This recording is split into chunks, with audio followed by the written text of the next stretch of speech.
¿Alguna vez te has preguntado cómo palabras pronunciadas hace más de 2 milenios pueden seguir impactando vidas en todo el mundo?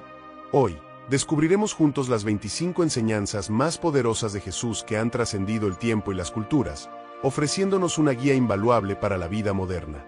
Pero antes, una pregunta para ti. ¿Qué principio crees que es más necesario en nuestro mundo hoy? Comenta tu respuesta abajo y unámonos en esta conversación transformadora. Desde perdonar sin límites hasta amar a nuestros enemigos, estas enseñanzas no solo han moldeado la historia, sino que también pueden transformar nuestras vidas personales.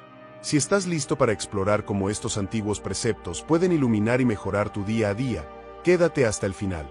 Y si eres nuevo aquí, suscríbete a nuestro canal y activa la campana de notificaciones para no perderte ninguna de nuestras profundas exploraciones en la palabra de Dios. Ama a tu prójimo como a ti mismo. En un mundo donde el ruido de la discordia a menudo supera los susurros de la solidaridad, las palabras de Jesús resuenan como un llamado a volver a lo básico, a redescubrir la esencia de lo que significa ser humano. Ama a tu prójimo como a ti mismo no es solo un mandato, es un camino hacia una vida más plena y conectada.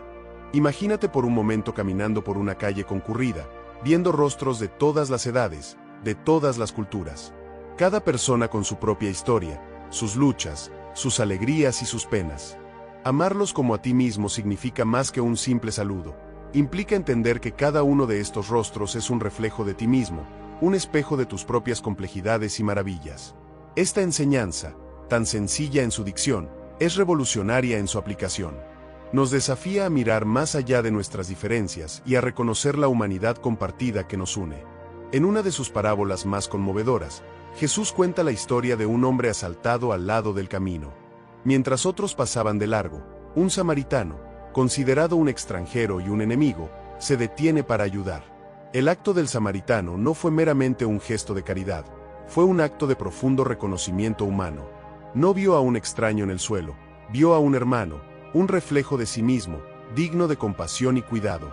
Este momento encapsula la esencia de amar a tu prójimo, ver en el otro, no un otro, sino uno mismo. ¿Cómo podemos practicar esta enseñanza en nuestra vida diaria? Comienza con los pequeños gestos, una sonrisa, una palabra amable, un momento para escuchar. Cada acto de bondad es un hilo que teje la tela de nuestra comunidad humana más fuerte y más unida. En un mundo que a menudo valora lo superficial, esta enseñanza nos invita a profundizar. Nos anima a preguntarnos, ¿cómo puedo ser un vecino, un amigo, un hermano o una hermana mejor? No se trata solo de grandes gestos, es la suma de innumerables pequeños momentos de bondad y comprensión. La belleza de esta enseñanza radica en su universalidad. No importa tu fe, tu cultura o tu origen, el llamado a amar a tu prójimo como a ti mismo trasciende todas las barreras. Es un principio que fortalece sociedades, construye puentes y cura corazones. Al reflexionar sobre estas palabras, te invito a considerar cómo este antiguo mandato puede ser relevante en tu vida hoy. ¿Hay alguien a quien puedes extender una mano? ¿Hay viejas heridas que puedan sanarse con un nuevo entendimiento? Cada paso que damos hacia nuestros prójimos es un paso hacia una versión más completa de nosotros mismos. Así, mientras seguimos nuestro camino, recordemos que cada persona que encontramos lleva consigo la luz de lo divino, la posibilidad de conexión y la promesa de un mundo más compasivo. Amar a tu prójimo como a ti mismo no es solo una lección de hace 2000 años, es la llave para desbloquear el potencial más profundo de la humanidad hoy. Te animo a llevar esta enseñanza contigo, a dejar que ilumine tus acciones y relaciones. Mira a tu alrededor, reconoce a tu prójimo en cada rostro y recuerda que en el corazón de la vida, estamos profundamente conectados por hilos invisibles de mutua humanidad. En este reconocimiento, encontramos no solo la forma de vivir juntos, sino la forma de prosperar juntos. Perdona a otros, no 7 veces, sino 70 veces 7. En el tapiz de las relaciones humanas, a menudo nos encontramos en la encrucijada del conflicto y la confrontación. Es en estos momentos cuando las palabras de Jesús nos invitan a considerar no solo la magnitud del perdón, sino también su infinita capacidad para sanar y restaurar. Perdona a otros, no 7 veces, sino 70 veces 7. Esta cifra no es literal, sino una metáfora de la infinitud, un llamado a perdonar más allá de lo que podemos contar. Piensa en un momento cuando el perdón te liberó de la carga del resentimiento. Tal vez fue un amigo que falló en cumplir una promesa, o un familiar que olvidó un compromiso importante. En esos momentos, La decisión de perdonar puede transformar completamente el curso de una relación. El perdón es como la lluvia que cae sobre tierra seca, brindando nueva vida y nuevas posibilidades donde antes solo había desolación. Jesús compartió la parábola del siervo despiadado, que, después de ser perdonado por una deuda enorme, se negó a perdonar una pequeña deuda de otro. Esta historia, contada en Mateo, capítulo 18, versículos 21 al 35, nos muestra un espejo de nuestras propias vidas. ¿Cuántas veces retenemos el perdón, incluso cuando hemos sido perdonados mucho más nosotros mismos? Perdonar 70 veces 7 es un viaje que desafía nuestra naturaleza humana. Cada acto de perdón es un paso hacia un yo más compasivo y empático. Es reconocer que todos estamos en un proceso de aprendizaje y crecimiento, y que cada uno de nosotros necesita gracia y espacio para evolucionar. Imagina un mundo donde cada pequeño agravio es respondido con paciencia y comprensión. Un mundo donde las comunidades se construyen sobre los cimientos del perdón mutuo. Ese mundo empieza contigo y conmigo, en nuestras casas, en nuestros lugares de trabajo, en nuestras interacciones diarias.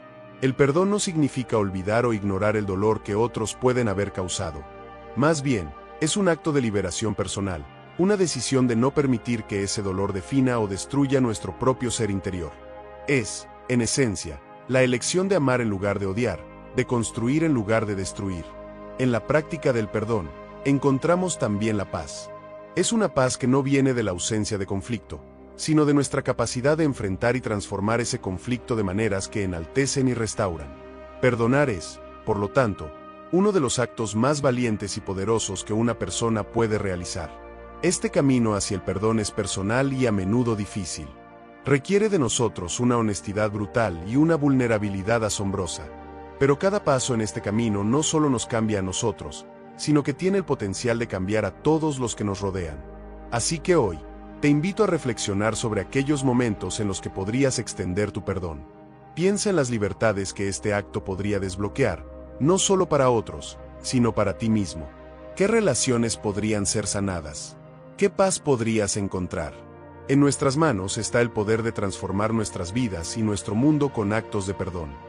No solo una, ni 7, ni 20 veces, sino incontables veces, en la búsqueda de un entendimiento más profundo y una compasión más amplia. Este es el desafío que Jesús nos presenta, y es una invitación a vivir de manera más plena y libre. La parábola del buen samaritano. En un mundo a menudo dividido por líneas invisibles de prejuicio y miedo, la parábola del buen samaritano nos ofrece una visión radicalmente diferente. Jesús contó esta historia en respuesta a una pregunta que le hicieron sobre cómo heredar la vida eterna y quién es realmente nuestro prójimo. Es una narrativa que desafía las barreras sociales y nos enseña el verdadero significado de la compasión. La historia comienza con un hombre que viaja de Jerusalén a Jericó, un camino conocido por sus peligros. Este hombre cae en manos de ladrones que no solo le roban, sino que lo dejan medio muerto al lado del camino. Es una escena que despierta compasión inmediata, pero también plantea una pregunta: ¿quién se detendrá a ayudar? Primero pasa un sacerdote, un hombre de fe, que al ver al herido, decide cruzar al otro lado del camino y seguir su ruta. Luego, un levita, también un líder religioso, repite la misma acción. Ambos, a pesar de sus roles espirituales, eligen la indiferencia. Aquí Jesús nos muestra que las expectativas pueden ser engañosas y que la verdadera moralidad se mide por las acciones, no por las apariencias.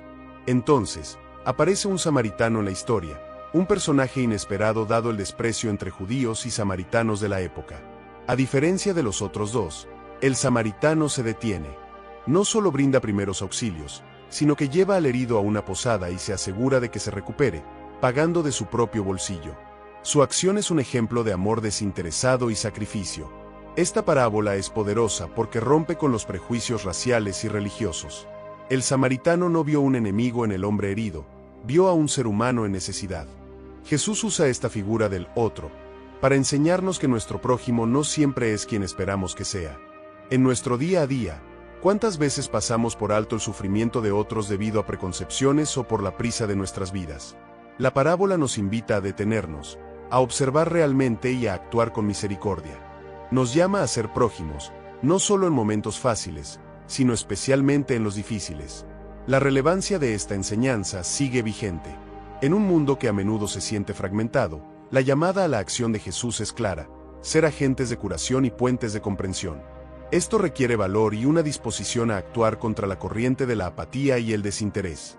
Además, la historia nos muestra que la compasión no tiene límites y no está confinada a grupos específicos. Cada acto de bondad es un paso hacia un mundo más comprensivo y justo, donde las acciones hablan más que las etiquetas. Cada vez que escuchamos o leemos la parábola del buen samaritano, tenemos la oportunidad de reflexionar sobre nuestras propias vidas. ¿Estamos viviendo verdaderamente como prójimos? ¿Estamos dispuestos a ayudar sin esperar nada a cambio, sin importar quién necesite nuestra ayuda? La historia del buen samaritano nos desafía a mirar más allá de nosotros mismos, a ser, como el samaritano, individuos que no dudan en extender una mano. En este acto de entrega y servicio se encuentra la esencia de lo que Jesús enseñó: amar al prójimo, no solo con palabras, sino con hechos concretos y significativos. Jesús y la mujer sorprendida en adulterio. El que esté libre de pecado, que tire la primera piedra. En una de las escenas más conmovedoras y reveladoras del Nuevo Testamento, nos encontramos con Jesús en medio de un dilema moral que no solo pone a prueba su sabiduría, sino que también ilustra su compasión inquebrantable. La historia se desarrolla en el templo, donde Jesús enseña a la multitud. De repente, los escribas y fariseos traen ante él a una mujer sorprendida en adulterio, intentando atraparlo en sus propias palabras y ponerlo en un dilema legal y ético. Los acusadores citan la ley de Moisés, según la cual la mujer debería ser apedreada.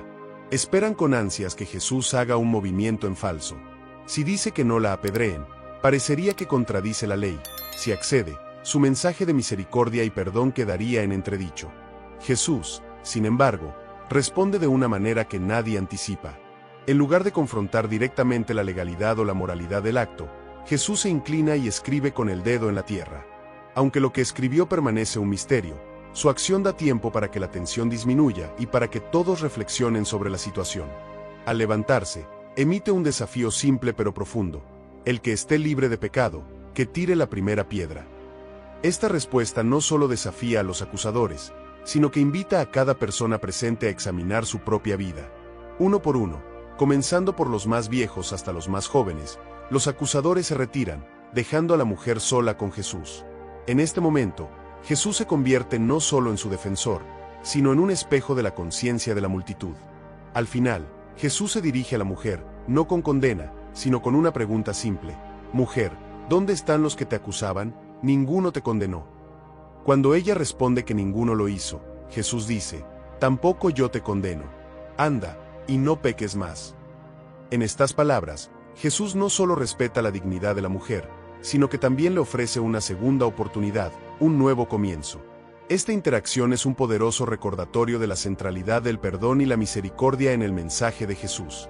En lugar de adherirse estrictamente a la letra de la ley, Jesús pone énfasis en la compasión, en entender las circunstancias del individuo y en la posibilidad de redención. En nuestra sociedad actual, donde el juicio y la crítica son rápidos y a menudo despiadados, esta historia nos desafía a pensar dos veces antes de juzgar a los demás. Nos enseña sobre la importancia de la empatía y el entender que todos tenemos fallas y todos merecemos compasión. Cada uno de nosotros puede tomar esta lección como un llamado a actuar con más gentileza y comprensión hacia los demás. En cada interacción, tenemos la oportunidad de ser un reflejo del amor y la misericordia que Jesús demostró, eligiendo el perdón sobre el castigo, la esperanza sobre la desesperación. La historia de Jesús y la mujer sorprendida en adulterio resuena a través de los siglos no solo como un testamento de su sabiduría y compasión, sino como un desafío perpetuo para todos nosotros. Nos invita a mirar más allá de nuestras primeras impresiones y a buscar formas de apoyar la restauración en lugar de la ruina. En un mundo ansioso por arrojar piedras, seamos los que primero buscan entender y perdonar. Al hacerlo, no solo transformamos las vidas de aquellos a nuestro alrededor, sino que nos acercamos un poco más al ideal de comunidad y comprensión que Jesús enseñó con su vida. Ama a tus enemigos y ora por quienes te persiguen. En una de las enseñanzas más contraintuitivas y revolucionarias, Jesús desafía a sus seguidores a amar a sus enemigos y orar por aquellos que les persiguen. Esta instrucción, que encuentra su lugar en el Sermón del Monte, no solo subvierte las expectativas comunes de retribución, sino que establece un estándar de amor y perdón radicalmente elevado. Imagina por un momento cómo se sentiría enfrentar a alguien que te ha hecho daño, no con ira o venganza, sino con compasión y oración. No es una tarea fácil. Va contra nuestra naturaleza humana que a menudo clama por justicia en términos de ojo por ojo. Sin embargo, Jesús nos invita a ver más allá de nuestra respuesta instintiva y a considerar una forma de amor que trasciende las circunstancias ordinarias. Amar a los enemigos significa reconocer su humanidad, la misma humanidad que compartimos, a pesar de nuestras diferencias y conflictos. Significa ver más allá de sus acciones, entendiendo que cada persona es más que lo peor que ha hecho. Al orar por quienes nos persiguen, abrimos la puerta no solo a su potencial transformación, sino también a la nuestra propia. Este enfoque transformador tiene el poder de cambiar dinámicas enteras de conflicto. Cuando respondemos al odio con amor, al prejuicio con comprensión, estamos sembrando semillas de paz que pueden crecer y eventualmente romper ciclos de animosidad y venganza. Este es el poder del amor incondicional que Jesús predicó y practicó. Considera el impacto de tales acciones en tu propia vida. Cuando eliges amar a aquellos que te desafían, reduces el poder que su negatividad puede tener sobre ti. Más aún, al orar por alguien, cambias tu propio corazón y perspectiva hacia esa persona. Esto no solo puede aliviar el peso del rencor, sino también abrir caminos hacia la reconciliación. En la práctica, amar a tus enemigos puede significar actos de bondad hacia aquellos que no esperan nada bueno de ti. Puede significar hablar palabras de ánimo en lugar de crítica, ofrecer ayuda en lugar de cerrar la puerta, y proporcionar comprensión cuando otros optan por el juicio. Este mandato de Jesús también nos llama a ser proactivos en nuestra espiritualidad. Orar por quienes te persiguen no es un acto pasivo, es un compromiso activo con el bienestar de los demás, incluso cuando es difícil. Es una forma de liberación personal que nos despoja de cualquier deseo de daño y nos fortalece en nuestra propia moral y ética. Al reflexionar sobre esta enseñanza, piensa en las pequeñas guerras diarias que enfrentamos con otros, ya sea en el trabajo, en la comunidad o incluso en casa. Cada una de estas situaciones es una oportunidad para aplicar este principio radical. Cada momento de tensión es una invitación a responder de manera diferente, de manera que esté en línea con este llamado superior. Al fomentar este tipo de amor y oración, no solo estamos siguiendo uno de los mandatos más desafiantes de Jesús, sino que también estamos construyendo un mundo más pacífico y empático. Nos convertimos en ejemplos vivos de lo que significa amar sin condiciones y sin esperar nada a cambio. Así, mientras seguimos nuestro camino, recordemos que estas enseñanzas no son meramente ideales elevados, sino prácticas diarias posibles. Son actos de fe que, día a día, tienen el poder de transformar no solo nuestras vidas individuales, sino también el tejido mismo de nuestras comunidades. Al amar a nuestros enemigos y orar por quienes nos persiguen, estamos verdaderamente caminando el camino que Jesús trazó, un camino de amor, misericordia y paz inquebrantables. El mayor entre vosotros será vuestro servidor. En un mundo donde la grandeza a menudo se mide por el poder y el estatus, Jesús presenta una idea radicalmente diferente: el mayor entre vosotros será vuestro servidor. Esta enseñanza no solo desafía nuestras nociones convencionales de liderazgo y éxito, sino que también redefine lo que significa ser verdaderamente grande. Esta poderosa declaración se encuentra en un contexto donde Jesús observa cómo los líderes buscan los mejores lugares en las reuniones y los saludos respetuosos en los mercados. En respuesta a esta búsqueda de reconocimiento, Jesús invierte la jerarquía, colocando el servir a los demás como la más alta de todas las ambiciones. Imagina a un líder que, en lugar de buscar ser servido, busca oportunidades para servir a otros. Este líder no está en una torre de marfil, separado de las necesidades de su gente. Está en las calles, en los hogares, respondiendo a los que necesitan ayuda, consejo o simplemente un oído atento. Este es el tipo de liderazgo que Jesús promovió y practicó. En su ejemplo más expresivo, durante la última cena, Jesús se arrodilla para lavar los pies de sus discípulos, una tarea reservada normalmente para los sirvientes más bajos en la sociedad de aquel tiempo. A través de este acto humilde, Jesús no solo enseña sobre el servicio, sino que también establece un modelo de cómo deben interactuar los líderes con aquellos a quienes sirven. Este acto de lavar los pies rompe todas las expectativas de los discípulos. Pedro, uno de ellos, inicialmente se resiste a que Jesús le lave los pies, pero Jesús le explica que sin aceptar este acto de servicio, no puede compartir completamente en la vida y la misión de Jesús. Aquí, Jesús enseña que el verdadero liderazgo es participativo y requiere vulnerabilidad y reciprocidad. Al adoptar la postura de servidor, Jesús también muestra que el verdadero poder y la verdadera autoridad provienen de la capacidad de empoderar y elevar a otros, no de ejercer control sobre ellos. Este es un llamado a todos los que lideran en cualquier capacidad: líderes de comunidades, de negocios, de familias e incluso de naciones. En nuestra vida diaria, ¿cómo podemos encarnar este principio de servicio? Puede comenzar con actos simples, ayudando a un colega en un proyecto, dedicando tiempo a enseñar a un joven, o simplemente estando presentes cuando alguien nos necesita. Cada uno de estos actos de servicio fortalece nuestras comunidades y profundiza nuestras relaciones. Al vivir de acuerdo con este principio, también encontramos una satisfacción más profunda en nuestras propias vidas. El acto de dar de nosotros mismos, de servir a los demás, enriquece nuestro espíritu y nos da un sentido de propósito y conexión que el mero éxito personal rara vez puede ofrecer. En una cultura que a menudo celebra el individualismo y el éxito autocentrado, las palabras de Jesús ofrecen un contrapunto transformador. Nos desafían a mirar más allá de nosotros mismos y a encontrar grandeza en la humildad y el servicio. Así, mientras buscamos nuestro camino en el mundo, recordemos que la verdadera grandeza se mide no por cuántos nos sirven, sino por cuántos podemos servir. Este es el legado de liderazgo que Jesús nos dejó, un legado que sigue desafiando y enriqueciendo a aquellos que eligen seguirlo. La parábola del lavatorio de los pies. En uno de los momentos más íntimos y reveladores de su ministerio, Jesús enseña una lección profunda a través de una acción humilde, el lavatorio de los pies de sus discípulos. Este acto, cargado de simbolismo y amor, ocurre durante la última cena, justo antes de que Jesús enfrentara su pasión y muerte. En este contexto, cada gesto y cada palabra adquieren un significado extraordinario. Al prepararse para la cena, Jesús, consciente de que su tiempo en la tierra se acorta, decide dejar a sus discípulos no solo con sus enseñanzas, sino con un ejemplo viviente de cómo deben comportarse unos con otros. No hay mejor manera de hacerlo que a través de un acto que normalmente realizaría un sirviente, lavar los pies. Esta acción de Jesús rompe con todas las normas sociales y expectativas de la época. Los pies, que a menudo estaban sucios del polvo del camino, eran lavados únicamente por sirvientes.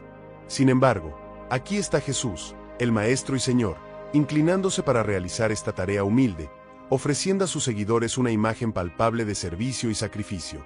Los discípulos, especialmente Pedro, se resisten inicialmente. Pedro no puede concebir que su Maestro, a quien ve como su líder y guía, deba humillarse de tal manera. Pero Jesús le explica que este acto es esencial para comprender completamente su mensaje y su misión.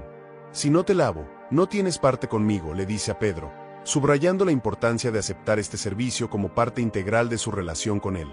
Al lavar los pies de sus discípulos, Jesús está haciendo mucho más que limpiar sus pies físicamente, está limpiando sus vidas, preparándolos para la nueva vida que vendrá después de su resurrección. Es un signo de purificación, un gesto que señala la transformación interna que Jesús desea para cada uno de ellos. Este acto también es un poderoso recordatorio de que nadie es demasiado grande para servir a otros. Jesús, que podría haber reclamado el lugar más alto como Hijo de Dios, elige en su lugar el papel de un sirviente. Esta elección no disminuye su grandeza, al contrario, la magnifica, demostrando que la verdadera autoridad y liderazgo están en el servicio a los demás.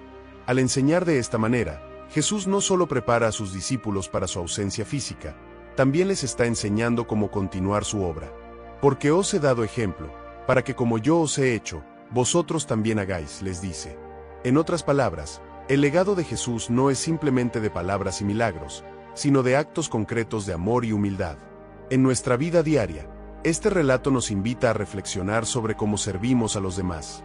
Nos inclinamos para ayudar a quienes necesitan, sin preocuparnos por nuestro estatus o por cómo nos percibirán los demás. ¿Estamos dispuestos a realizar las tareas más humildes, aquellas que otros evitan? Al seguir el ejemplo de Jesús, somos llamados a adoptar una postura de humildad y servicio, buscando siempre el bienestar de los demás antes que el nuestro. Es un desafío que va en contra de muchas de nuestras inclinaciones naturales, pero es precisamente en este desafío donde encontramos la verdadera grandeza. Así, la parábola del lavatorio de los pies nos enseña que ser grande en el reino de Dios significa ser el servidor de todos. Al vivir este principio, no solo honramos la memoria de Jesús, sino que también transformamos nuestra propia vida y la de aquellos que nos rodean, creando una comunidad donde el amor y el servicio prevalecen sobre el egoísmo y la ambición. No acumulen tesoros en la tierra, sino en el cielo. En una de sus enseñanzas más profundas sobre la verdadera riqueza, Jesús nos invita a considerar dónde estamos invirtiendo nuestros recursos más valiosos. No acumulen tesoros en la tierra, sino en el cielo, nos dice, señalando una verdad que trasciende el tiempo y la cultura. Este consejo no solo desafía nuestra comprensión habitual de la riqueza y el éxito, sino que también nos orienta hacia una forma de vivir que valora lo eterno sobre lo temporal. La advertencia de Jesús surge de la observación de que los tesoros terrenales son vulnerables. Pueden ser destruidos por la polilla o la corrosión, o robados por ladrones. En contraste, los tesoros que acumulamos en el cielo son inmunes a la decadencia y al robo. Estos tesoros, sin embargo, no son de oro o plata, sino de amor, bondad y justicia, valores que tienen una duración y un impacto que perdura más allá de nuestra existencia terrenal. Al alentar a sus oyentes a invertir en el cielo, Jesús está pidiendo un cambio radical de perspectiva. No está promoviendo la negligencia de las necesidades terrenales, sino recordándonos que nuestra principal prioridad debería ser buscar un impacto duradero y significativo. Esto implica cultivar relaciones, servir a los demás y vivir de acuerdo con principios éticos que reflejen los valores del reino de Dios. En un mundo donde la acumulación de riqueza y bienes materiales a menudo domina nuestras ambiciones y energías, esta enseñanza puede parecer contraintuitiva, incluso radical. Sin embargo, ofrece una liberación de la ansiedad que acompaña a la búsqueda de seguridad material. Jesús nos asegura que al centrar nuestra atención en el reino de Dios y su justicia, nuestras necesidades esenciales serán atendidas. Esta perspectiva no solo cambia cómo vemos el dinero y los recursos, sino que también afecta profundamente cómo interactuamos con los demás. Cuando nuestro foco se desplaza de acumular bienes a impactar vidas, nuestras relaciones se enriquecen. Nos volvemos menos propensos a valorar a las personas por lo que tienen y más por lo que son. Además, al vivir de esta manera, damos un testimonio poderoso al mundo sobre qué es lo que realmente valoramos. Nuestras decisiones y acciones se convierten en reflejos visibles de nuestras creencias más profundas. Nos convertimos en faros de esperanza y puntos de luz en una cultura a menudo consumida por la competencia y la acumulación.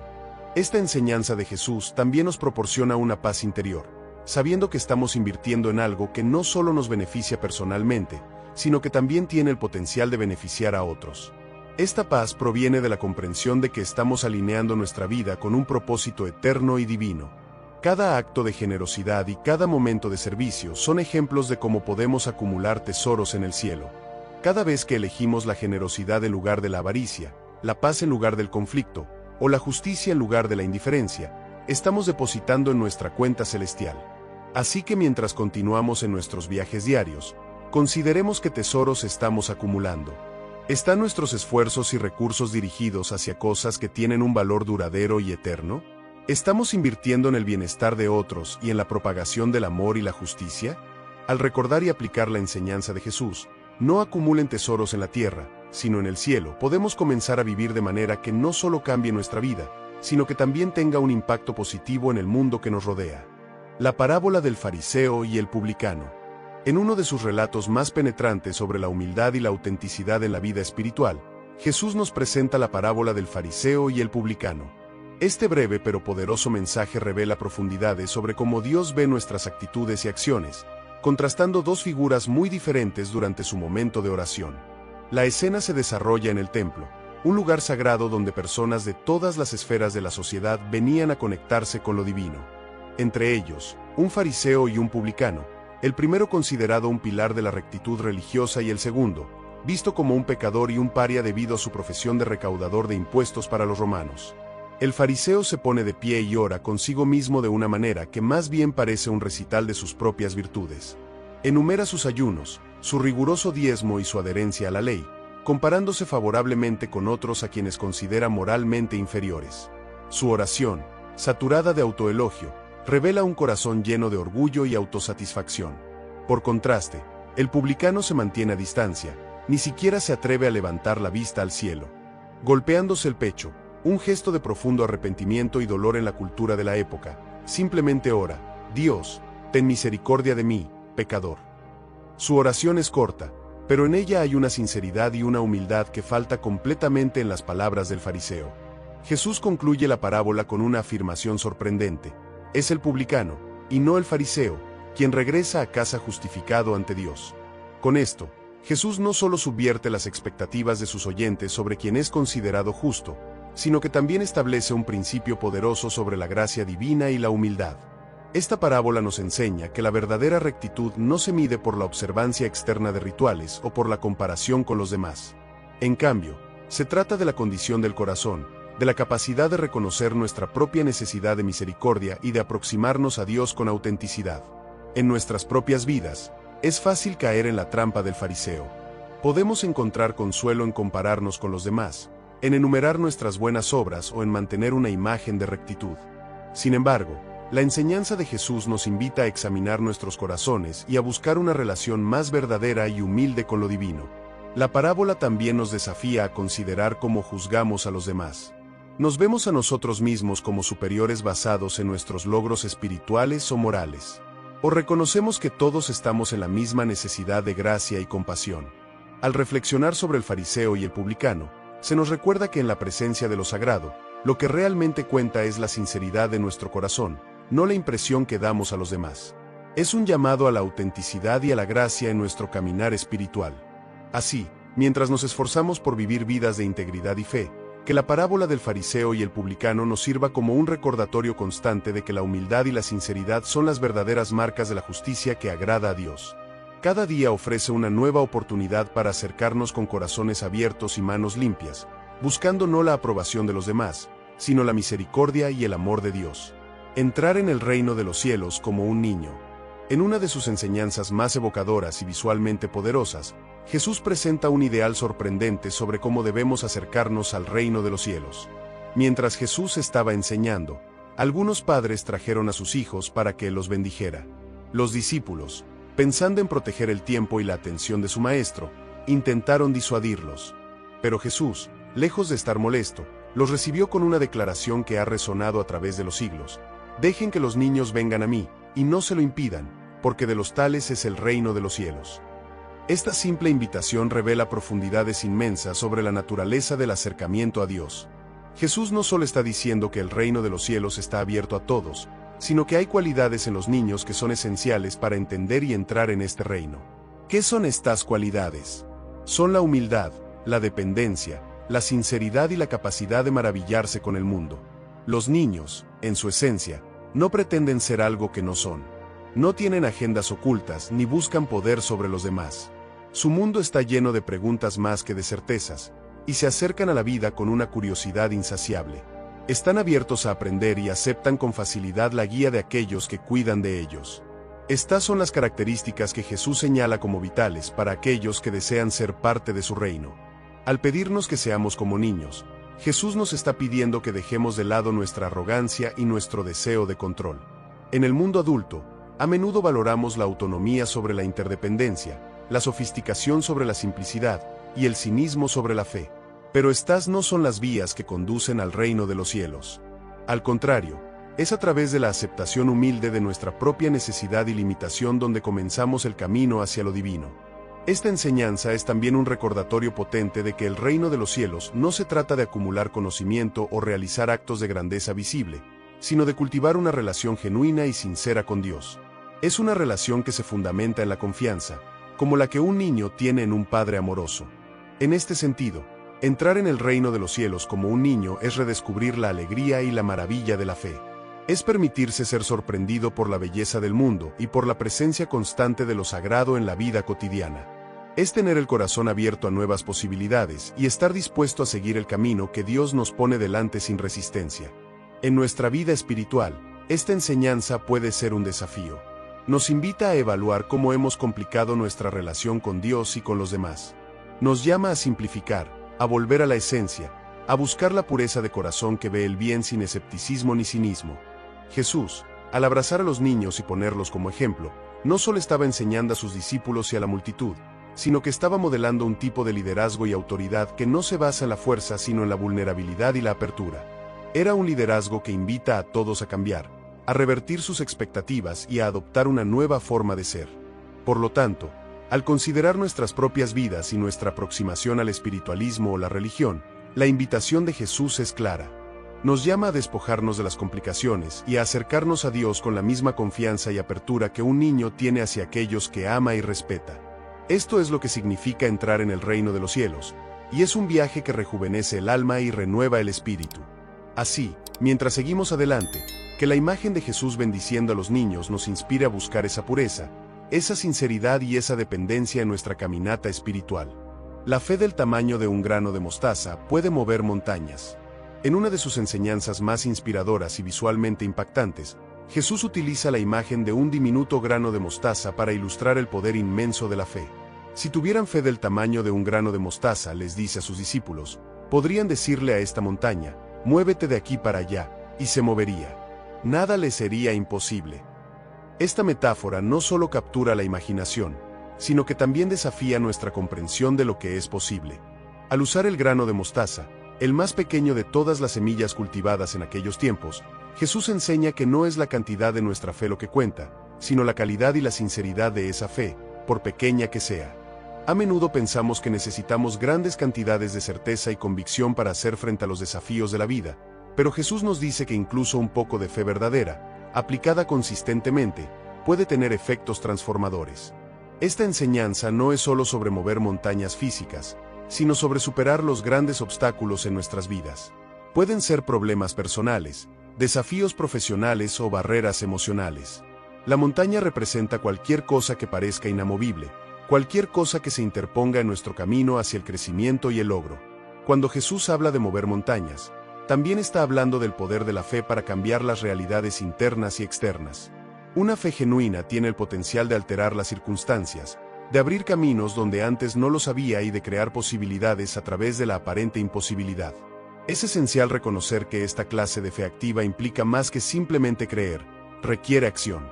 La fe que mueve montañas es una fe que nos empuja a actuar, a tomar decisiones audaces y a enfrentar los desafíos con la confianza de que podemos superarlos, no por nuestra propia fuerza, sino por el poder que se activa a través de nuestra fe. En las enseñanzas de Jesús, la fe siempre está ligada a la práctica. No es una fe pasiva, sino una que se manifiesta en nuestras decisiones y acciones diarias. Cuando enfrentamos una montaña, la fe nos guía para trabajar hacia la solución, para encontrar recursos, para conectar con otros y para perseverar contra todo pronóstico. Esta idea también nos anima a reflexionar sobre el tamaño y la naturaleza de nuestras montañas. A veces, lo que parece insuperable es, en realidad, más manejable de lo que pensamos. Aquí, la fe del tamaño de un grano de mostaza nos recuerda que con perspectiva y creatividad, con Dios, podemos encontrar el camino a través o alrededor de cualquier obstáculo. Además, esta metáfora de la fe invita a una comunidad de creyentes a apoyarse mutuamente. A menudo, las montañas se mueven no solo por un individuo, sino por la acción coordinada de muchos que comparten una visión y un compromiso comunes. En nuestras propias vidas, ¿cómo estamos cultivando esa pequeña semilla de fe? ¿Estamos permitiendo que crezca y se fortalezca mediante la oración, la reflexión y sobre todo, la práctica? ¿Cómo estamos usando nuestra fe para impactar no solo nuestras vidas, sino también las de aquellos que nos rodean? Jesús nos enseña que no importa lo pequeña que sea nuestra fe inicialmente, lo que realmente importa es que la pongamos en acción. Que este grano de mostaza de fe sea el comienzo de grandes cambios y hazañas en nuestras vidas, demostrando que, con fe, realmente nada es imposible. No te preocupes por el mañana. En uno de sus discursos más reconfortantes y profundos, Jesús aborda una preocupación universal, la ansiedad sobre el futuro. No te preocupes por el mañana, nos aconseja, ofreciendo una perspectiva que alivia el peso de las inquietudes que a menudo llevamos día a día. Este consejo, dado durante el Sermón del Monte, nos invita a reflexionar sobre la forma en que gestionamos nuestras preocupaciones y cómo vivimos el presente. Jesús comienza su enseñanza señalando la belleza y el cuidado inherentes en la naturaleza. Observa cómo los lirios del campo crecen sin esforzarse ni trabajar, y cómo los pájaros del cielo son alimentados sin almacenar provisiones en graneros. A través de estas observaciones, Jesús destaca un principio fundamental. Si la naturaleza recibe el cuidado de Dios sin preocupación, cuanto más cuidará Dios de nosotros, sus criaturas que considera infinitamente más valiosas. Esta enseñanza no es una invitación a la irresponsabilidad o a la pasividad, sino más bien un llamado a confiar profundamente en que nuestras necesidades serán atendidas. Jesús nos alienta a priorizar nuestras vidas de manera que lo primero sea nuestra relación con Dios y su justicia, asegurándonos que, al hacerlo, todo lo demás nos será dado por añadidura. Este enfoque cambia radicalmente la manera en que enfrentamos nuestros días. En lugar de consumirnos por lo que está por venir, podemos concentrarnos en vivir plenamente el momento presente, en ser productivos, caritativos y presentes en las vidas de quienes nos rodean. Jesús nos asegura que cada día trae sus propios desafíos, y que preocuparse excesivamente por el futuro solo sirve para aumentar nuestra carga, no para aliviarla. En nuestras vidas modernas, rodeados de constantes estímulos y presiones, La invitación a no preocuparnos por el mañana puede parecer casi contracultural. Sin embargo, Jesús nos recuerda que hay un equilibrio entre la preparación prudente y la preocupación paralizante. Al adoptar la enseñanza de Jesús, podemos encontrar una paz que el mundo no puede ofrecer, una paz que no se basa en la seguridad de nuestras circunstancias, sino en la confianza en la provisión y la presencia de Dios. Este tipo de paz nos permite enfrentar lo desconocido no con temor, sino con la certeza de que no estamos solos, de que somos cuidados y de que nuestra vida tiene un propósito más allá de lo que podemos planificar o entender. Además, al vivir sin la ansiedad por el mañana, podemos ser más receptivos a las oportunidades que se presentan para hacer el bien hoy. Podemos ser más atentos a las necesidades de los demás, más dispuestos a actuar con generosidad y compasión, porque no estamos agobiados por el peso de lo que aún no ha ocurrido. Jesús nos invita a mirar nuestra vida a través de un lente de fe y no de miedo. A medida que cambiamos nuestra perspectiva, comenzamos a ver que muchas de nuestras preocupaciones son manejables y que muchas de las cosas que tememos nunca llegan a materializarse. Por lo tanto, no te preocupes por el mañana no es solo un consejo para la tranquilidad personal, sino también un principio transformador que puede influir en cómo interactuamos con nuestro entorno y con las personas en nuestras vidas. Así, al enfrentar cada nuevo día, recordemos las palabras de Jesús y busquemos vivir de manera que reflejemos una confianza profunda en el cuidado providencial de Dios. En hacerlo, no solo encontraremos descanso para nuestras propias almas, sino que también seremos faros de paz y seguridad en un mundo a menudo consumido por la preocupación y el temor. Jesús calma la tormenta. En uno de los episodios más dramáticos y reveladores de los Evangelios, encontramos a Jesús y sus discípulos enfrentando una gran tormenta en el mar de Galilea. Este relato no solo muestra el poder sobrenatural de Jesús sobre los elementos de la naturaleza, sino que también sirve como una metáfora poderosa para las tormentas que enfrentamos en nuestras propias vidas. La historia comienza con Jesús invitando a sus discípulos a cruzar al otro lado del lago. Mientras navegaban, Jesús, agotado por las labores del día, se queda dormido en la popa del barco. De repente, una feroz tormenta se levanta, con vientos que azotan y olas que golpean la embarcación hasta el punto de comenzar a llenarla de agua. Los discípulos, muchos de los cuales eran pescadores experimentados y conocedores del mar, se aterrorizan. En su pánico, los discípulos despiertan a Jesús, clamando por su ayuda. Su pregunta, «Maestro, ¿no te importa que perezcamos?», es un eco de nuestras propias dudas y temores cuando nos enfrentamos a crisis abrumadoras. ¿No se preocupa Dios por nuestras luchas? ¿Está consciente de nuestro sufrimiento? Jesús responde no con palabras, sino con acción. Se levanta y reprende al viento y dice al mar, «Silencio, cálmate». Inmediatamente, el viento se detiene y hay una gran calma. Luego, se vuelve a sus discípulos con una pregunta que es tanto un reproche como una invitación a la reflexión. ¿Por qué tienen miedo? ¿Todavía no tienen fe? Esta pregunta resuena a través de los siglos hasta nosotros hoy.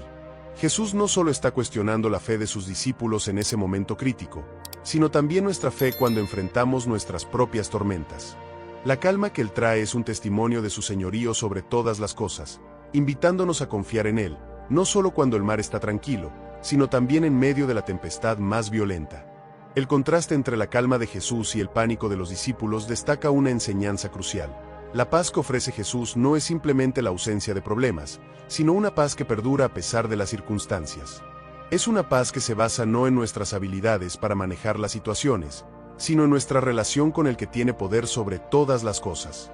Este relato también nos enseña sobre la soberanía de Dios. A menudo, como los discípulos, tenemos nuestra propia percepción de cómo y cuándo Dios debería actuar en nuestras vidas. Sin embargo, la respuesta de Jesús a la tormenta nos recuerda que su tiempo y método son perfectos, aunque a menudo no coincidan con nuestros deseos o expectativas. Además, Jesús calmando la tormenta es un recordatorio de que no estamos solos en nuestras luchas.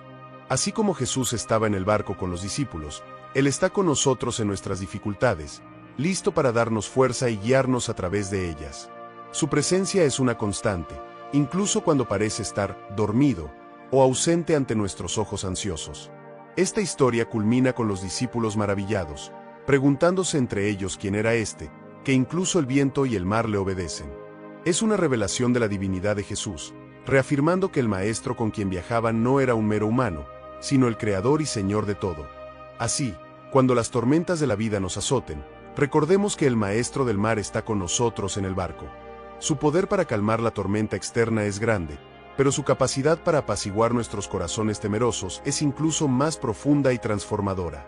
Confiemos en Él, sabiendo que con cada desafío viene una oportunidad para ver su poder y su paz manifestados en nuestras vidas.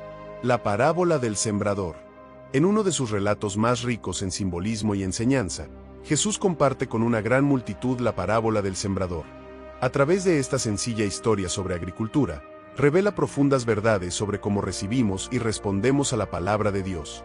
Esta parábola no solo captura la atención de su audiencia original, sino que continúa hablándonos hoy con un mensaje vibrante y desafiante. El sembrador de la historia sale a sembrar sus semillas, y en su tarea, las semillas caen en diferentes tipos de terreno. Algunas caen al borde del camino, donde no tienen tierra para echar raíces y rápidamente son comidas por los pájaros. Otras caen en terreno rocoso, donde brotan rápido debido a la poca profundidad de la tierra, pero se marchitan bajo el sol porque no tienen raíz. Otras semillas caen entre espinos, que crecen junto con ellas y eventualmente las ahogan, impidiendo que produzcan fruto. Finalmente, algunas semillas caen en buena tierra, donde crecen y producen una cosecha abundante. Cada tipo de suelo en la parábola representa una respuesta diferente a la palabra de Dios. El camino duro simboliza a aquellos que escuchan la palabra, pero no la comprenden, permitiendo que las fuerzas del mal la arrebaten rápidamente. El terreno rocoso representa a aquellos que reciben la palabra con alegría, pero cuyas raíces son superficiales. Cuando vienen las dificultades, su fe se marchita rápidamente. Los espinos, por otro lado, son una metáfora de las preocupaciones de la vida y el engaño de la riqueza que ahogan la palabra, impidiendo que aquellos que la escuchan produzcan fruto. Finalmente, la buena tierra es aquella que escucha la palabra, la comprende y produce una cosecha generosa, que puede ser hasta 100 veces mayor que lo que fue sembrado. Esta parábola no es solo una lección sobre agricultura o sobre la escucha pasiva, es un llamado a la acción. Nos invita a examinar el tipo de terreno que ofrecemos a la palabra. Somos como el camino, la roca, los espinos o la buena tierra. Nos desafía a ser receptores activos de la palabra, permitiéndola tomar raíz en nuestras vidas y transformarnos. La historia también refleja la generosidad del sembrador, que esparce semillas por todas partes, independientemente del tipo de suelo. Esto nos muestra la generosidad de Dios, quien ofrece su palabra a todos, sin distinción. El sembrador sabe que no toda semilla echará raíz, pero eso no lo detiene. Su esperanza y su labor persisten, igual que la paciencia y la persistencia de Dios con nosotros. Además, es un recordatorio de que el crecimiento espiritual y la producción de frutos son procesos a largo plazo que requieren paciencia, dedicación y cuidado constante. En nuestras propias vidas, podemos encontrarnos a veces desalentados por los resultados aparentemente pequeños de nuestros esfuerzos. Sin embargo, esta parábola nos asegura que el impacto de una vida vivida en fidelidad a la palabra de Dios puede ser extraordinariamente abundante, mucho más allá de lo que nuestras expectativas limitadas pueden prever. Cada vez que compartimos la palabra, ya sea a través de nuestras palabras o de nuestras acciones, estamos sembrando semillas. Algunas caerán en terrenos no receptivos, pero otras encontrarán buena tierra y crecerán de maneras que no podemos anticipar. Así, la parábola del sembrador nos invita a abrir nuestros corazones y nuestras vidas a la palabra de Dios y a esforzarnos por ser el tipo de tierra en la que esa palabra puede crecer, florecer y producir abundante fruto para el mundo. Caminar sobre el agua. Uno de los milagros más emblemáticos de Jesús, narrado en los Evangelios, es aquel en el que camina sobre el agua. Este acto no solo muestra su dominio sobre las leyes naturales, sino que también ofrece profundas lecciones sobre la fe y la confianza en medio de las incertidumbres. La historia se desarrolla en un contexto de miedo y asombro, y termina siendo una poderosa metáfora de la travesía espiritual que todos enfrentamos. Después de alimentar a los 5000, Jesús insta a sus discípulos a que suban a la barca y crucen al otro lado del mar de Galilea, mientras él se retira a orar en soledad. Mientras están en mar abierto, una gran tormenta se desata. Los vientos son fuertes, y la barca es sacudida violentamente por las olas. En medio de esta escena de desesperación, los discípulos ven una figura aproximándose a ellos sobre el agua. Inicialmente, los discípulos están aterrorizados, pensando que ven un fantasma.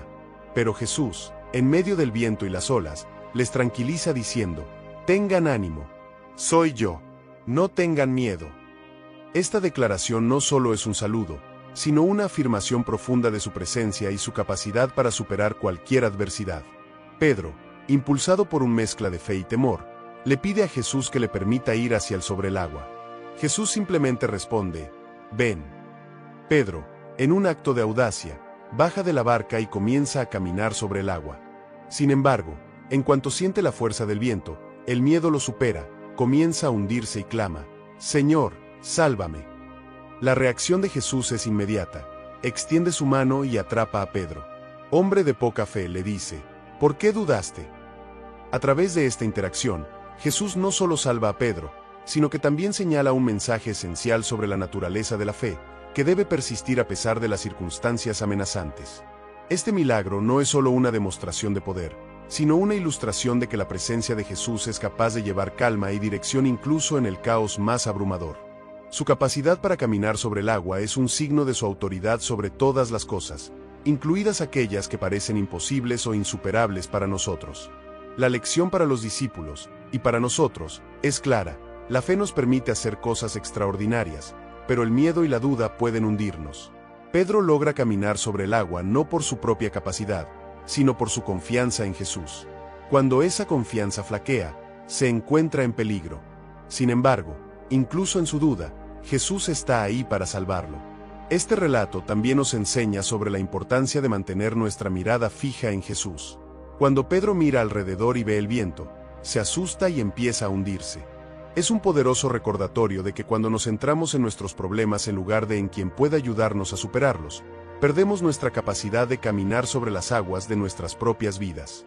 Además, la historia muestra que Jesús no solo camina sobre el agua para asombrar a sus discípulos, sino para llegar a ellos en su momento de necesidad. Su camino sobre el mar no es un simple acto de triunfo sobre la física, sino un acto de amor, llegando hacia aquellos que lo necesitan.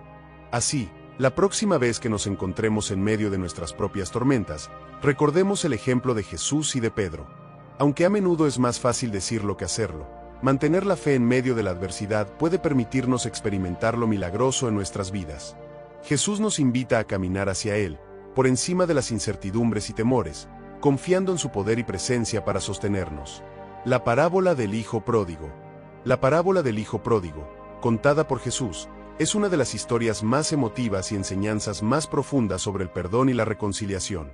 En ella, se narran las vicisitudes de un joven que decide abandonar el hogar familiar para vivir una vida de desenfreno, solo para darse cuenta más tarde de su error y regresar, esperando poco más que la misericordia de ser tratado como un sirviente. La historia comienza con el hijo menor, quien pide a su padre la parte de la herencia que le correspondería al morir éste. Sorprendentemente, el padre accede y divide sus bienes entre sus dos hijos. No mucho después, el hijo menor empaca todo y se marcha a un país lejano, donde malgasta su fortuna en una vida de libertinaje. A medida que el dinero se agota, una gran hambruna asola la región, y el hijo se encuentra en desesperada necesidad. En su miseria, acepta el único trabajo que encuentra: cuidar cerdos, una ocupación despreciada en la cultura judía. Hambriento y solo, finalmente llega al punto más bajo cuando codicia la comida de los cerdos, un momento que marca el inicio de su reflexión y cambio. ¿Cuántos jornaleros de mi padre tienen comida de sobra, y yo aquí me muero de hambre?, se pregunta. Decidido, resuelve volver a casa y pedir perdón a su padre, esperando ser tratado no como hijo, sino como uno de los jornaleros. Así, emprende el camino de regreso, rearcingando su discurso de arrepentimiento. Sin embargo, la reacción de su padre es inesperada. Apenas lo ve a lo lejos, el padre corre hacia él, lo abraza y lo besa, interrumpiendo la confesión del hijo con muestras de alegría y perdón. Inmediatamente ordena a los sirvientes que traigan la mejor ropa, un anillo para su dedo y sandalias para sus pies, además de preparar un gran banquete para celebrar su regreso. El hermano mayor, al volver del campo y descubrir la causa de la celebración, se enoja y se niega a entrar. Su padre sale a buscarlo, y ante las quejas de este sobre la injusticia de celebrar el regreso del hermano derrochador mientras que él, que siempre ha sido obediente, nunca ha tenido tal reconocimiento, el padre le explica: «Hijo, tú siempre estás conmigo, y todo lo que tengo es tuyo. Pero teníamos que celebrar y alegrarnos, porque este hermano tuyo estaba muerto y ha vuelto a la vida, estaba perdido y ha sido encontrado». Esta parábola es rica en simbolismos y enseñanzas. En primer lugar, muestra el amor incondicional y la misericordia del Padre, que representa a Dios en la historia, dispuesto a perdonar y restaurar a aquellos que se arrepienten, sin importar su pasado.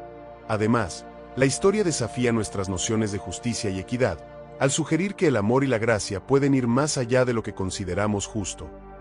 El hermano mayor simboliza a aquellos que creen que el cumplimiento del deber y la obediencia deben traducirse en recompensa y reconocimiento, sin entender que el verdadero amor es incondicional y celebra la redención y el retorno más que el mérito.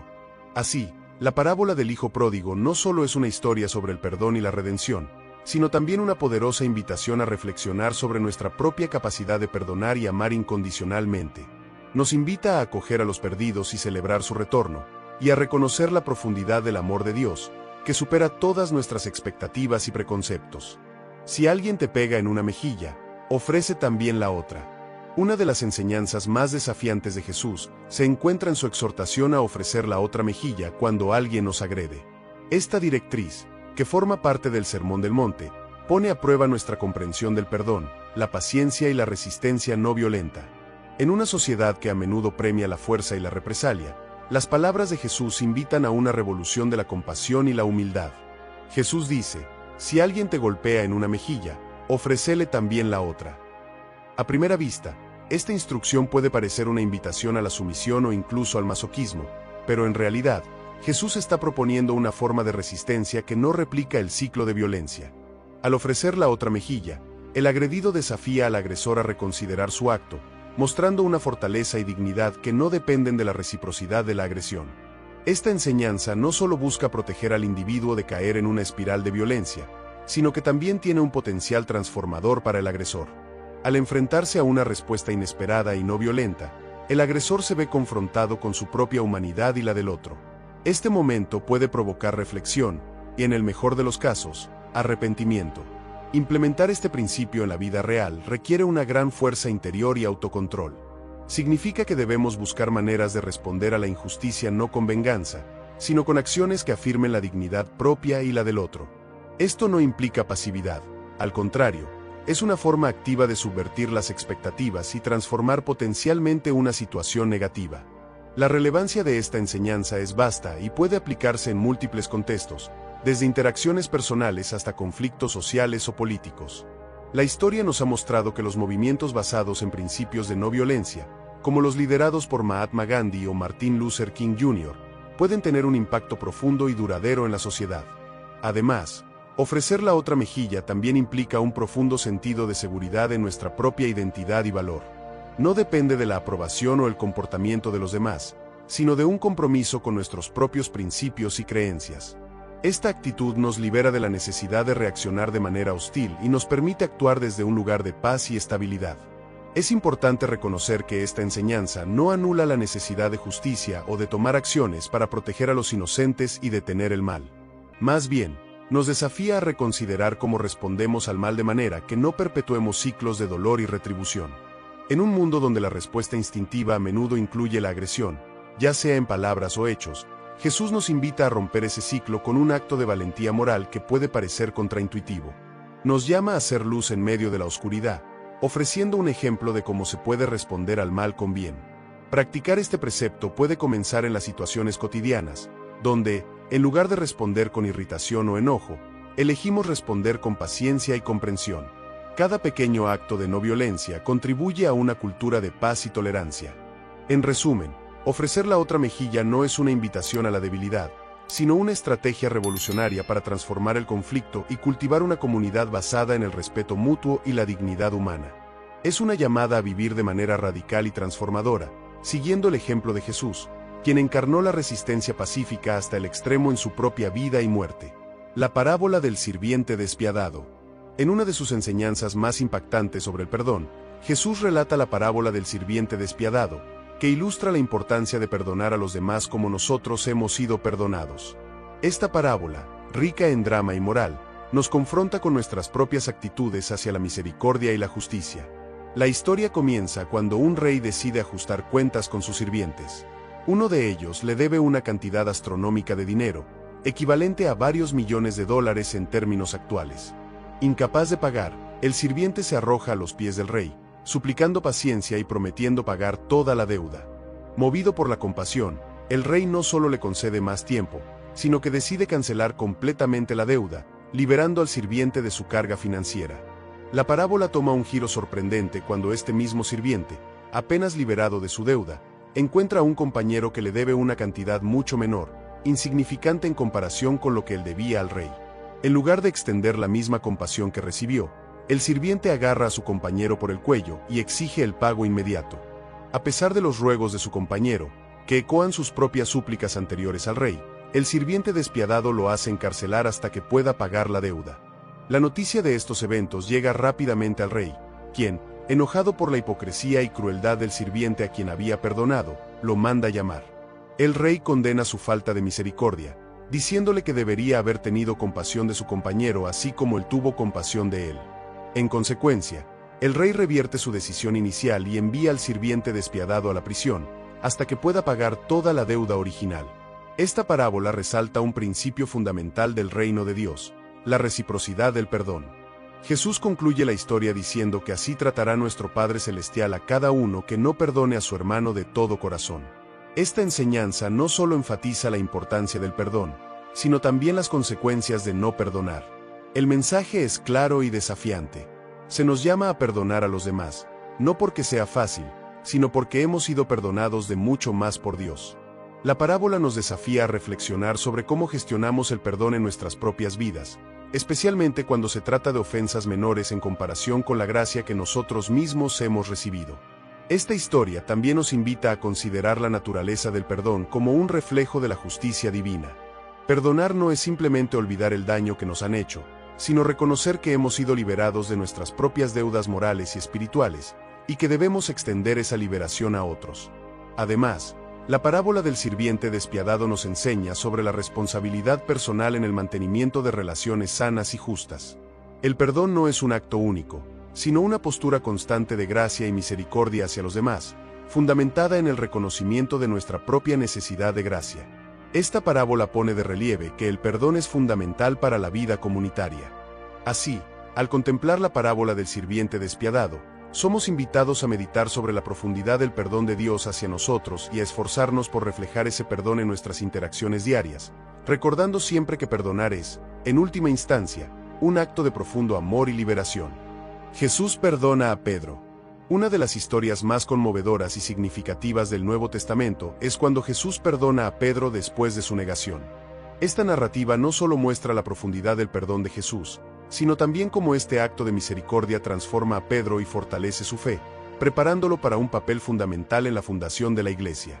Después de la última cena, en un momento de temor y confusión, Pedro jura que nunca abandonará a Jesús, incluso si eso significa morir con él.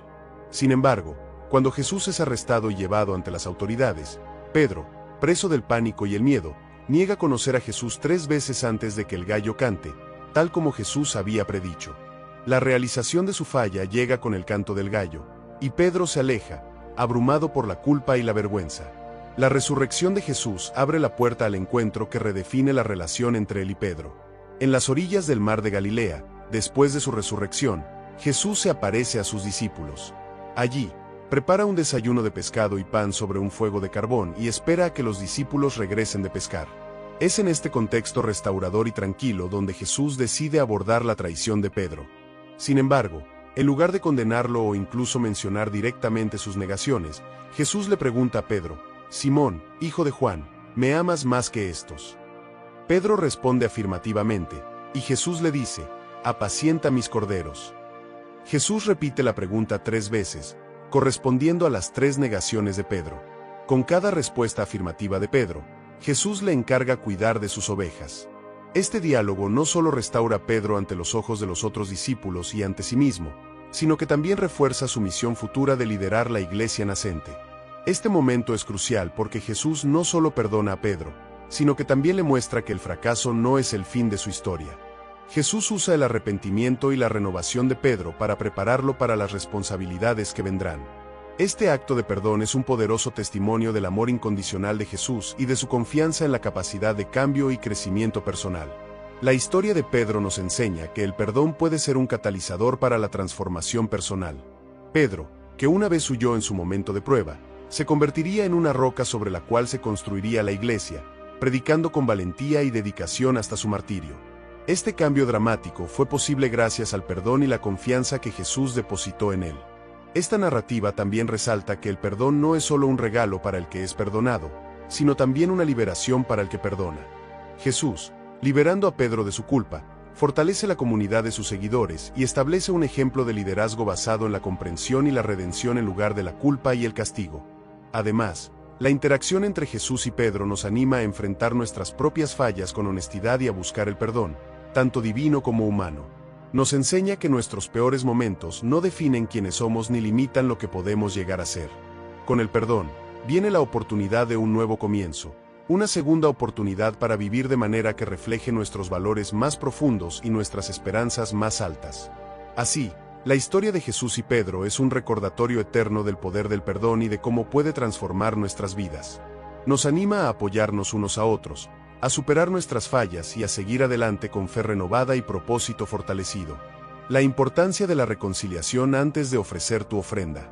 En el Sermón del Monte, Jesús presenta una enseñanza que vincula directamente la adoración con las relaciones interpersonales.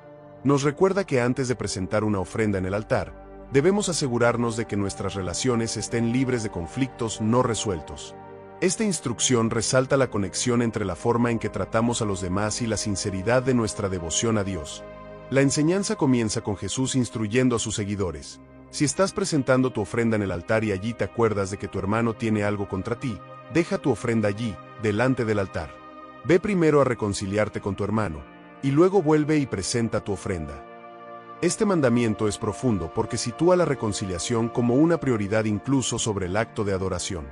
Lo notable de esta instrucción es que pone la responsabilidad en el individuo que ofrece la ofrenda, independientemente de quien haya iniciado el conflicto. Esto implica que la pureza de nuestro corazón en la adoración es inseparable de nuestras acciones y actitudes hacia los demás. En otras palabras, no podemos separar nuestra relación con Dios de nuestras relaciones con las personas a nuestro alrededor. Este enfoque refleja una verdad central del mensaje de Jesús, que el amor a Dios y el amor al prójimo están profundamente entrelazados. La reconciliación no es solo un buen gesto hacia otra persona, sino una parte esencial de vivir auténticamente nuestra fe. Jesús enseña que la adoración verdadera fluye de un corazón que busca la paz y la armonía. Además, este principio subraya la seriedad con la que debemos tratar la ofensa y el perdón. En una cultura que a menudo promueve la venganza o el resentimiento, Jesús propone un camino radicalmente diferente, uno que busca restaurar las relaciones rotas antes de buscar la comunión con Dios. Esto nos desafía a evaluar cómo nuestras disputas y desacuerdos pueden afectar nuestra vida espiritual.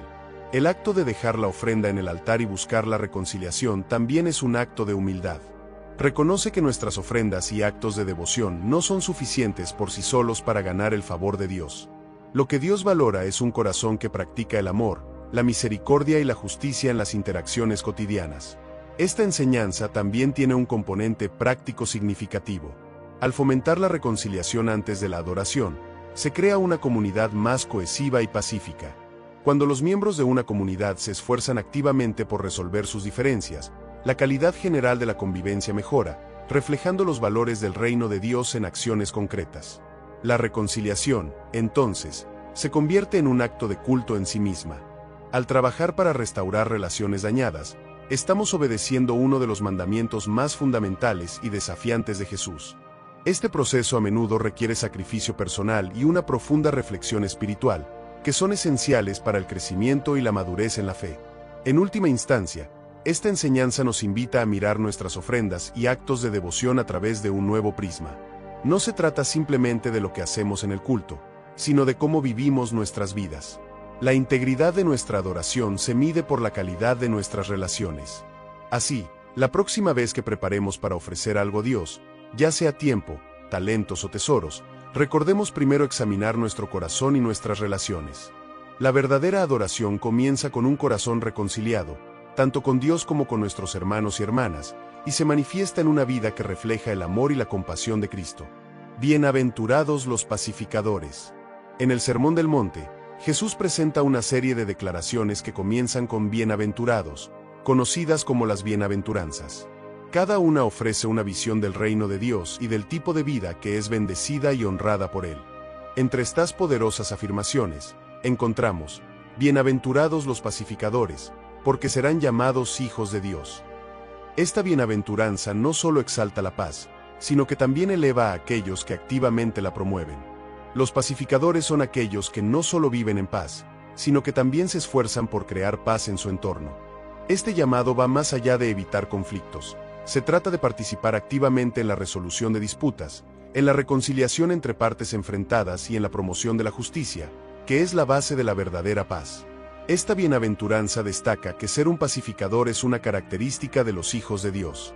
En otras palabras, los que trabajan por la paz reflejan el carácter de Dios mismo, quien es el autor supremo de la paz. Al promover la paz, los pacificadores no solo actúan conforme a la voluntad divina, sino que también se asemejan más a su Creador en su comportamiento y acciones. La paz que Jesús describe no es una simple ausencia de conflicto. Es una paz profunda y transformadora que busca restaurar relaciones, construir puentes donde hay divisiones y fomentar la comprensión donde hay desacuerdo. Este tipo de paz requiere valentía, sabiduría y a menudo sacrificio personal. En un mundo marcado por guerras, divisiones y luchas de poder, la llamada a ser pacificadores es tanto urgente como desafiante.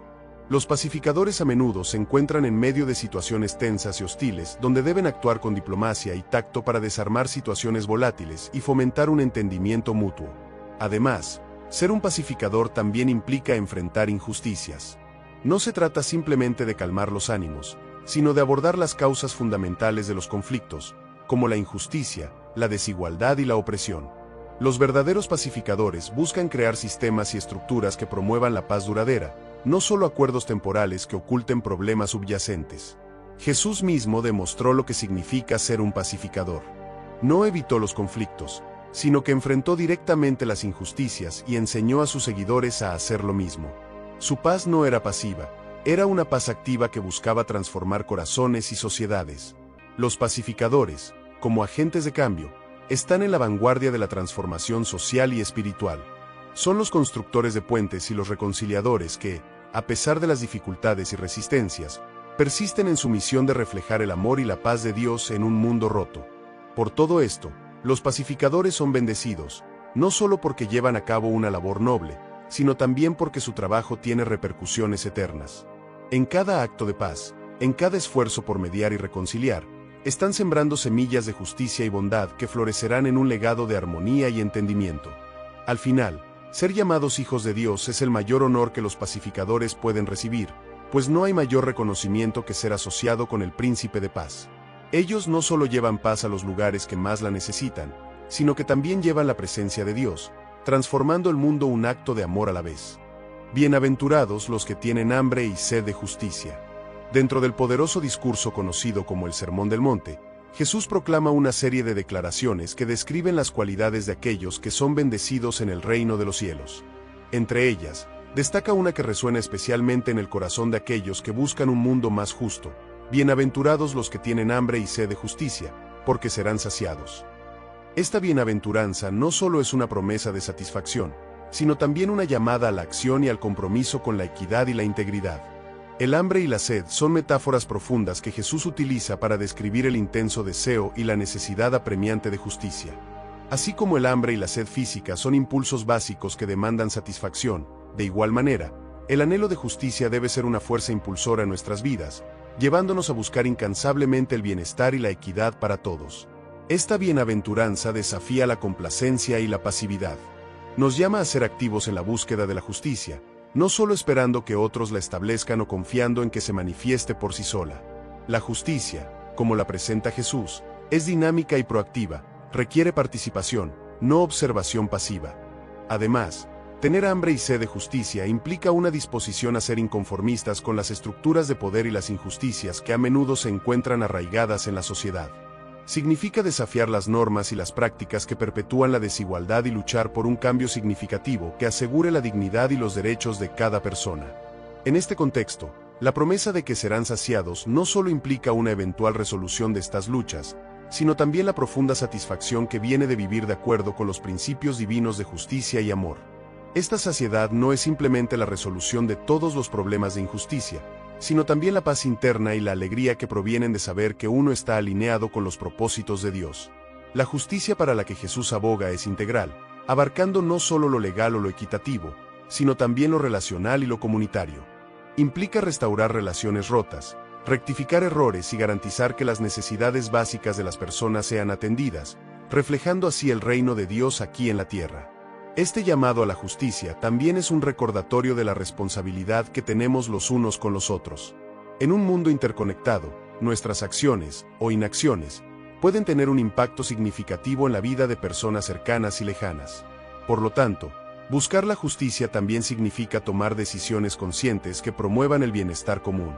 Ser un buscador de justicia también puede llevar a enfrentamientos y desafíos, ya que desafiar el status quo a menudo implica enfrentar poderes establecidos y sistemas arraigados. Sin embargo, la bienaventuranza nos asegura que aquellos que persiguen este camino no solo encontrarán oposición, sino también el apoyo y la provisión de Dios en su búsqueda. La promesa de ser saciados habla de un futuro esperanzador donde la justicia prevalece y las estructuras de injusticia son desmanteladas. Esta visión del futuro puede ofrecer esperanza y motivación en momentos de desánimo y fatiga, recordándonos que nuestro trabajo en pro de la justicia tiene un propósito trascendental.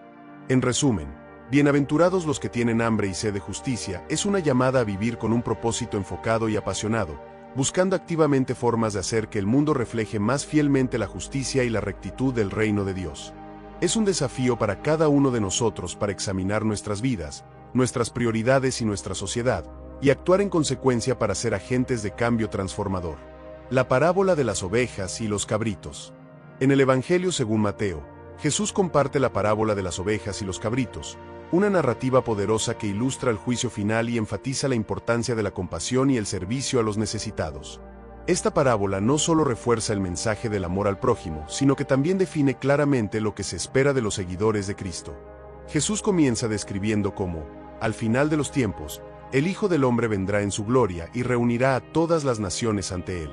En este escenario, separará a las personas unas de otras, como un pastor separa las ovejas de los cabritos. Las ovejas son colocadas a su derecha y los cabritos a su izquierda, simbolizando la bendición y la maldición, respectivamente. A aquellos a su derecha, Jesús les dice: vengan, benditos de mi Padre, reciban su herencia, el reino preparado para ustedes desde la creación del mundo. Porque tuve hambre y me dieron de comer, tuve sed y me dieron de beber, fui forastero y me acogieron. Este pasaje revela cómo los actos de bondad y misericordia hacia los necesitados son vistos como servicios directamente hechos a Cristo. Curiosamente, aquellos a quienes se les llama benditos están perplejos, preguntando cuando vieron al Señor hambriento, sediento o necesitado y le ayudaron. Jesús responde: les aseguro que todo lo que hicieron por uno de mis hermanos, aun por el más pequeño, lo hicieron por mí. Esta respuesta subraya una verdad esencial en la enseñanza de Jesús. Servir a los demás, especialmente a los vulnerables y necesitados, es equivalente a servirle a Él. Por otro lado, a aquellos a su izquierda, les dice: apártense de mí, malditos, al fuego eterno preparado para el diablo y sus ángeles. Porque tuve hambre y no me dieron de comer, tuve sed y no me dieron de beber, fui forastero y no me acogieron. Estas palabras no solo son un reproche por las acciones que no se realizaron, sino también una poderosa llamada de atención sobre la gravedad de ignorar las necesidades de los demás. Los malditos, al igual que los benditos, preguntan cuando no atendieron estas necesidades, mostrando que desconocían que al negar ayuda a los necesitados, en realidad estaban negándole ayuda a Jesús. Esto refleja la idea de que la indiferencia hacia el sufrimiento humano es una falta grave en la visión cristiana. Esta parábola es profunda porque conecta directamente la fe con la acción social.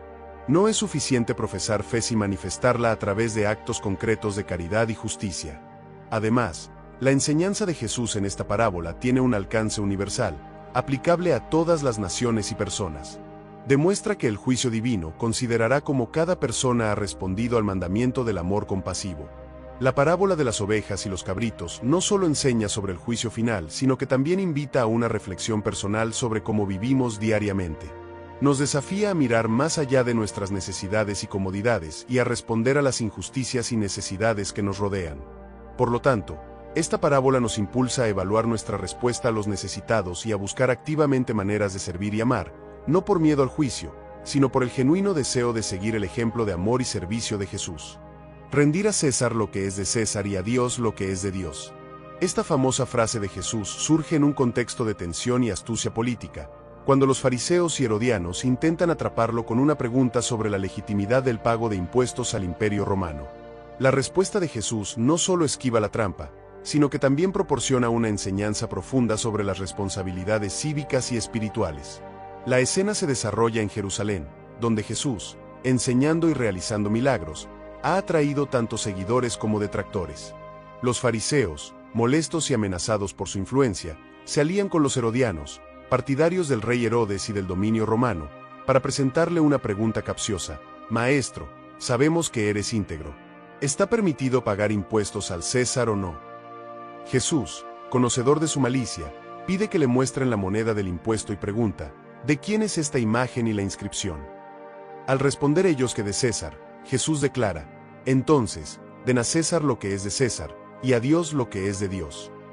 Esta respuesta no solo desarma a sus oponentes, sino que también establece un principio importante sobre la relación entre las obligaciones terrenales y las espirituales. Lo notable de esta enseñanza es que Jesús reconoce la autoridad del gobierno establecido, implicando que cumplir con las obligaciones civiles, como pagar impuestos, es necesario. Sin embargo, su afirmación va más allá de la política, incitando a sus oyentes a considerar qué cosas pertenecen verdaderamente a Dios. Esta distinción subraya que mientras algunas de nuestras responsabilidades pueden ser hacia las autoridades terrenales, nuestras obligaciones más profundas son hacia Dios. El desafío está en discernir correctamente lo que debemos a cada uno, sin confundir las demandas temporales con nuestros compromisos eternos. La imagen y la inscripción en la moneda simbolizan el poder y la autoridad de César, sugiriendo que lo que lleva la imagen de alguien le pertenece. Extendiendo esta lógica, como seres creados a imagen de Dios, nosotros mismos y todo lo que somos pertenecemos a Dios, elevando nuestra entrega espiritual por encima de todas las demás lealtades. Esta enseñanza invita a los seguidores de Jesús a vivir con una dualidad de lealtad, participar plenamente en la sociedad, cumpliendo con las leyes y responsabilidades cívicas, mientras se mantiene una devoción primordial a los valores y mandamientos divinos. No se trata de retirarse del mundo, sino de interactuar con él de una manera que refleje los principios del reino de Dios. Además, la frase de Jesús enfatiza la soberanía de Dios sobre todas las cosas, incluidos los reinos y poderes terrenales. En su respuesta, Jesús no descarta la autoridad del gobierno, pero sí coloca la autoridad de Dios por encima de todo, recordándonos que ningún poder terrenal debe usurpar nuestro principal deber y lealtad a Dios. El equilibrio que Jesús propone es especialmente relevante en tiempos de tensiones políticas y sociales. Nos enseña que, aunque debemos respetar y obedecer a las autoridades gubernamentales, nuestro compromiso último y nuestras decisiones más importantes deben estar guiadas por nuestra fe y nuestros valores espirituales. Así, rendir a César lo que es de César y a Dios lo que es de Dios continúa siendo una guía para los cristianos sobre cómo navegar las complejidades de la vida en sociedad. Nos alienta a ser ciudadanos responsables y a la vez fieles devotos, usando nuestra vida y recursos no solo para cumplir con deberes terrenales, sino para honrar y glorificar a Dios en todo lo que hacemos. La parábola de los trabajadores en la viña. En el Evangelio según Mateo, Jesús narra una intrigante parábola que desafía nuestras nociones convencionales de justicia y equidad laboral, la parábola de los trabajadores en la viña. Esta historia no solo refleja el generoso carácter del reino de Dios, sino que también provoca una reflexión sobre cómo entendemos el valor del trabajo y la recompensa. La parábola comienza al amanecer, cuando un dueño de una viña sale a contratar trabajadores para su viñedo. Acuerda con ellos un denario por el día y los envía a trabajar. A lo largo del día, el propietario regresa al mercado varias veces, contratando más trabajadores cada vez, al mediodía, a media tarde y hasta una hora antes del cierre del día. Al final del día, el dueño de la viña instruye a su administrador que pague a los trabajadores, comenzando por los últimos en ser contratados. Aquí surge el primer giro inesperado. Todos los trabajadores reciben un denario, la misma cantidad acordada inicialmente con los primeros trabajadores, independientemente de las horas que realmente trabajaron. Los trabajadores que comenzaron al amanecer se sienten injustamente tratados. Esperaban recibir más que aquellos contratados más tarde, ya que habían soportado la carga del trabajo y el calor del día completo. Sin embargo, el dueño de la viña responde que no les ha hecho ninguna injusticia. Él les ha pagado exactamente lo que acordaron. La respuesta del dueño revela el corazón de la enseñanza. No tengo derecho a hacer lo que quiero con lo mío, o es tu ojo malo porque yo soy bueno. Con estas palabras, Jesús subraya que la generosidad del dueño no es injusta, sino un reflejo de su bondad y soberanía. Esta parábola es una poderosa ilustración del concepto de gracia. Así como el dueño de la viña decide generosamente dar el mismo salario a todos los trabajadores, independientemente de su tiempo de trabajo, Dios ofrece su gracia y salvación libremente. En el reino de Dios, las recompensas no se basan en nuestros estándares humanos de justicia o en la cantidad de trabajo espiritual que realizamos, sino en la generosidad de Dios. Además, la historia desafía nuestras ideas sobre la envidia y el mérito. Los primeros trabajadores no se quejan porque reciben menos de lo acordado, sino porque los últimos reciben tanto como ellos. Esta actitud refleja a menudo cómo los seres humanos ven los beneficios y bendiciones de otros como una forma de injusticia hacia ellos mismos, en lugar de celebrar la generosidad compartida. La parábola también nos enseña sobre la importancia de la gratitud y la humildad. En vez de comparar lo que tienen con los demás, los trabajadores estarían mejor centrados en la generosidad que recibieron. De igual manera, podemos aprender a apreciar lo que Dios nos ha dado sin compararnos con los demás. En conclusión, la parábola de los trabajadores en la viña nos invita a reflexionar sobre cómo vemos la justicia, la recompensa y la gracia. Nos anima a reconocer y aceptar la generosidad de Dios con un corazón agradecido, y a no medir su bondad con la vara de nuestra propia comprensión de equidad. Es una llamada a valorar cada bendición como un regalo inmerecido y a vivir con un espíritu de gratitud y generosidad. En este viaje a través de las poderosas enseñanzas de Jesús, hemos explorado verdades que trascienden el tiempo y las culturas, iluminando aspectos de nuestra vida diaria y nuestra espiritualidad que son fundamentales aún 2 milenios después. Desde la importancia del perdón en la parábola del Hijo Pródigo hasta el llamado a ser pacificadores en un mundo a menudo turbulento, las palabras de Jesús nos desafían a vivir con mayor profundidad, compasión y autenticidad. Cada enseñanza que hemos discutido no solo nos ofrece guía espiritual, sino también acciones prácticas que podemos implementar en nuestro día a día. Ya sea que nos enfoquemos en ser más misericordiosos, en buscar la justicia o en vivir con integridad, las enseñanzas de Jesús nos invitan a transformar no solo nuestras propias vidas, sino también las comunidades en las que vivimos. El desafío es grande, pero las recompensas de vivir de acuerdo con estos principios son aún mayores, llenando nuestras vidas de paz y propósito. Si estas reflexiones sobre las enseñanzas de Jesús te han inspirado o desafiado, te invito a compartir tus pensamientos en los comentarios. ¿Cuál de estas enseñanzas resonó más contigo? ¿Cómo puedes aplicar estos principios en tu propia vida? La conversación que generamos aquí puede ser un rico terreno para el crecimiento y la inspiración mutua, así que no dudes en participar. No olvides suscribirte al canal para no perderte ninguno de nuestros futuros videos, donde seguiremos explorando temas que enriquecen la mente y el espíritu.